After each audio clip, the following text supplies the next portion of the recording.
Սիրելիները, սիրելի քրիստոնյաներ, Հիսուսի զավակներ, աշխարհում միլիոնավոր քրիստոնյաներ սպասում են եկեղեցու հափշտակությանը, այսինքն հանդիպմանը Հիսուս Քրիստոսին ամպերում։ Ինչ է տեղի ունենալու, ինչ է մեզ սպասում, ինչպես որ գրված է Աստվածաշնչում, Տեր Հիսուս Քրիստոսը գալու է իր թագավորությունից դեպի մեր երկինք եւ մի ակնթարթում նա մեր մարմիններին, իր զավակների մարմինները երկրայինից դարձնելու է երկնային եւ վերցնելու է դեպի երկինք մեզ, բայց մինչ այդ պահը նախ Հիսուսով ննջեցյալները, այսինքն այն բոլոր մահացած մարդիկ, քրիստոնյա մարդիկ, ովքեր պատկանում են Հիսուս Քրիստոսին, պատկանել են Հիսուսին, բոլոր նրանք հարություն կառնեն, այսինքն նրանց հոգիներին կտրվի նոր երկնային մարմիններ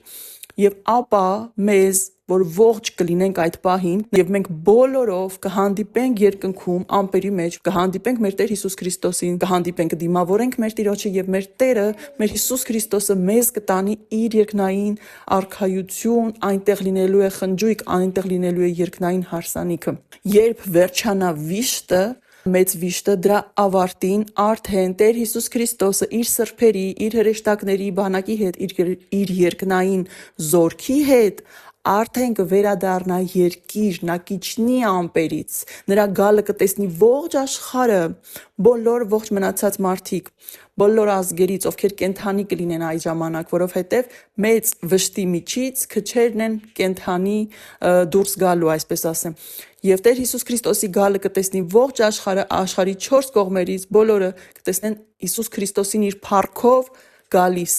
եւ ամպերով իր զորքի հետ գալիս դեպի երկիր, նա կիջնի երկիր եւ կսկսվի դատը, աշխարհի դատը, Տեր Հիսուս Քրիստոսը դատելու է ողջ աշխարհին, ողջ մարդկությանը։ Նա կգա որպես տերերի տեր, թագավորների թագավոր, որպես արքա, որպես Աստված իր աստվածային զորությամբ եւ որպես դատավոր, աշխարհի դատավոր։ Ահա դա երկրորդ գալուստն է։ Տիրոջ երկրորդ գալուստը երկիր, որովհետև նրա առաջին գալուստը սրանից 2000 տարի առաջ էր, երբ Աստված ծնվեց մարդկային մարմնում որպես փրկիչ, իսկ հիմա, այսինքն շուտով, կգա որպես դատավոր։